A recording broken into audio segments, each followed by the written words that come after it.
think I've just pulled a hammy reaching for the lasers. I should stretch next time.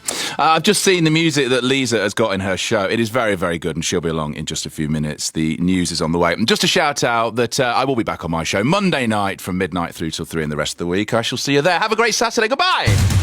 This is Radio 2 on BBC Sounds and on your smart speaker. Play BBC Radio 2.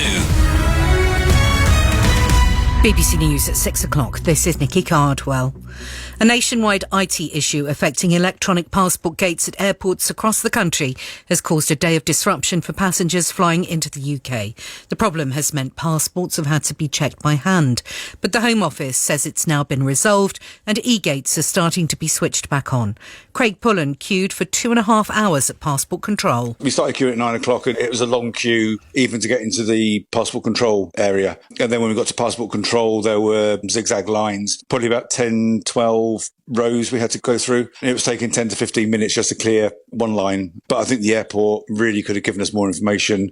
They did start handing some bottles of water out to people. But once you got into the passport control, there was no way that you could access water or anything. Cumbria police say the body of a teenage boy has been found in the River Eden in Carlisle. Underwater search teams had been looking for a 15-year-old who went missing yesterday evening. 3 other teenagers who got into trouble in the water last night survived, although one is in a critical condition in hospital. ITV says it investigated allegations of a relationship between Philip Schofield and a younger employee 3 years ago, but found no evidence beyond hearsay and rumour.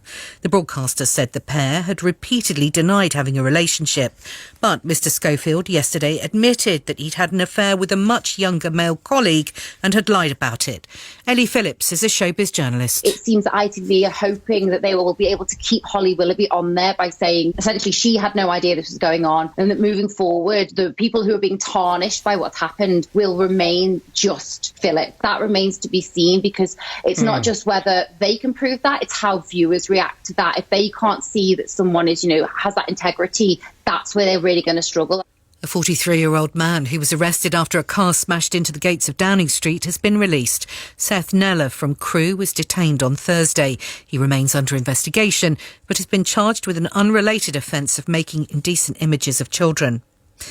One of the biggest pro-democracy parties in Hong Kong, the Civic Party, has decided to disband after Beijing's clampdown on dissent.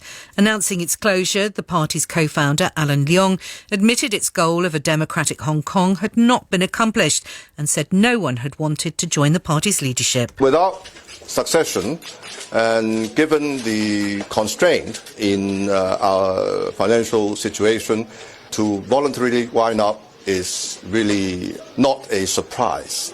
Football and Chelsea have won the Women's Super League for a 4th consecutive year. They won 3-0 at Reading, consigning the home side to relegation.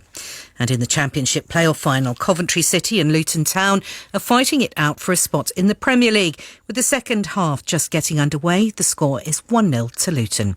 And the weather mainly clear and dry tonight, some thick low cloud in northwestern areas. BBC News, it's 3 minutes past 6. Listen live on BBC Sounds. BBC Radio.